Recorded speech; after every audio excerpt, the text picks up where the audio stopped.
Magandang hapon, magandang gabi na mga minamahal na kababayan at mga kabaka at kapwa PDP Laban. Kasalukuyan tayong naririto ngayon sa ating national headquarters ng PDP Laban para sa National Council meeting ng ating partido. At naririto ang matataas na official sa partido tulad ni Mayor Baste Duterte ng Davao City bilang siyang President ng PDP, si dating Secretary Tusik, siyang acting chairman ng partido, si Senator Bongo, si Senator Robin Padilla, at saka si dating Secretary Wendell Avisado na siyang Secretary General ng partido. Dito rin si dating Executive Secretary Mitch Aldea. So, panoorin natin itong taking mga kabaka ng mga bagong officers natin ng sa Davao. Itong mga regional presidents natin. Yan. At si Mayor Baste ang mag-officiate ng kanilang taking. At yan. Live ito mga kabaka. Titingnan nyo itong ating mga nandito. Yes, sir. Kasama natin. Please raise your right hand and repeat after me. I, having been appointed as the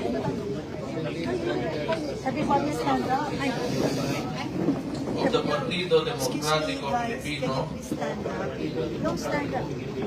do solemnly swear to abide by and uphold the Constitution of the Republic of the Philippines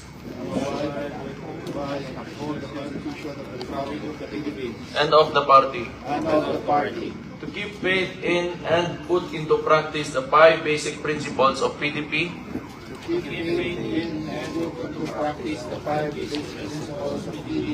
and the basic objective of federalism,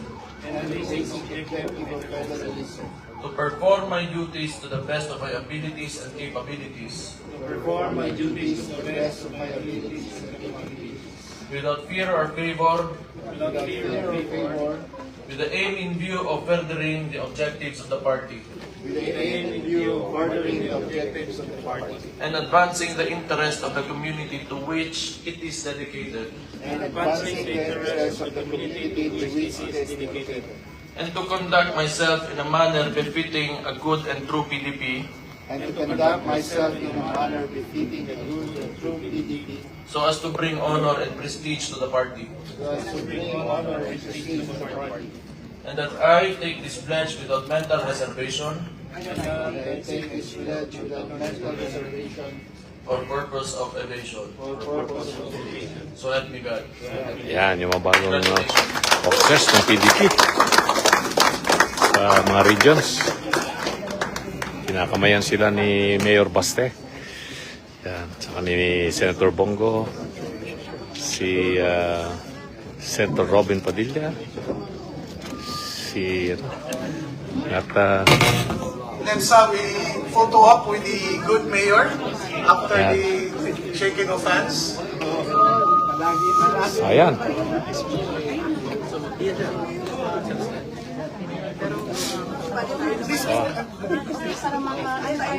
Yan. Ayan. Kakaroon na tayo ng photo ops pa ng mga bagong appointed na mga regional officials ng ating partido sa iba't ibang lugar sa Pilipinas. Ayan.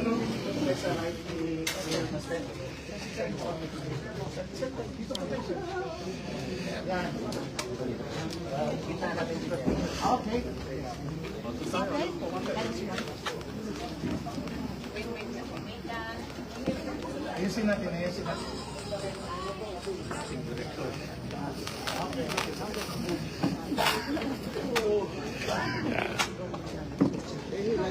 Ayos.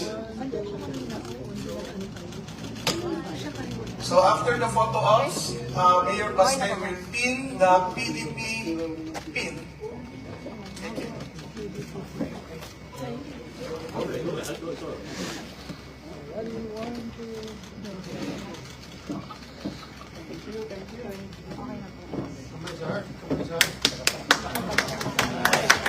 Sa puso, sa puso.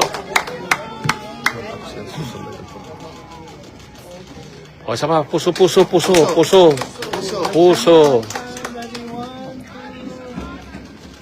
Ayan, importante yung puso.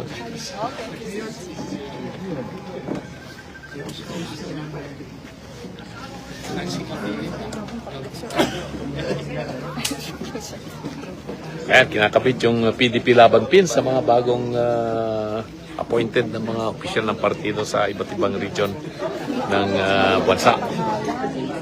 Ayan.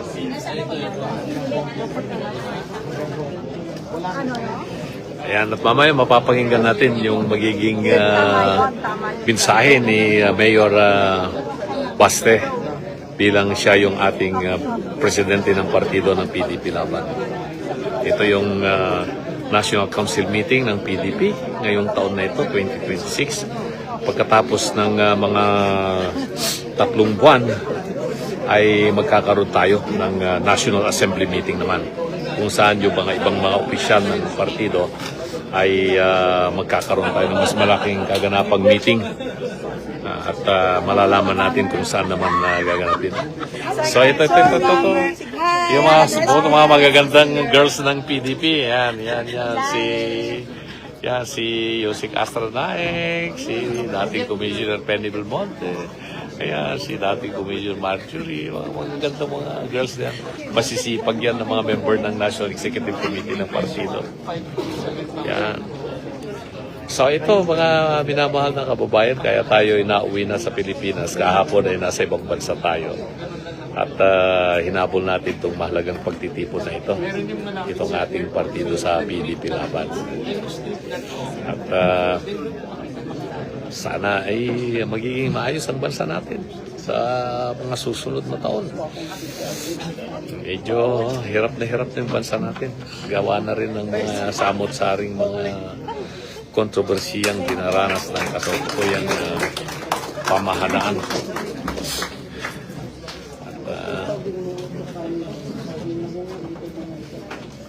So natapos na rin yung pin ng pagbibigay ng pin sa mga bagong membro, bagong opisyal pala ng PDP Laban. We are about to start our proceedings. Let me read to you our House rules. All participants, members of the Council, must observe the parliamentary procedures and protocols of the Council. In the conduct of the proceedings, Ang nagsasalita ay si dating Undersecretary Joseph Incabo. Siya yung ating Executive Director ng PDP ngayon. Switch it off. Urgent calls must be done outside the venue or a place that will not disturb the proceedings. Audio recording or video recording is strictly not allowed. Yan. Only the National Secretariat is authorized Yan. to record and formulate the minutes, Tayo ngayon ay which will be hindi na eventually maglalay. certified by the National Secretary Pag General. nag-umpisa na yung proceedings ay magiging No pocket meetings during the National Council meeting. Everyone is expected to be attentive to all discussions and reports as rendered. The presiding officer, babayad muna tayo, mga minamahal na Mr. kababayan. Alfonso Cusi,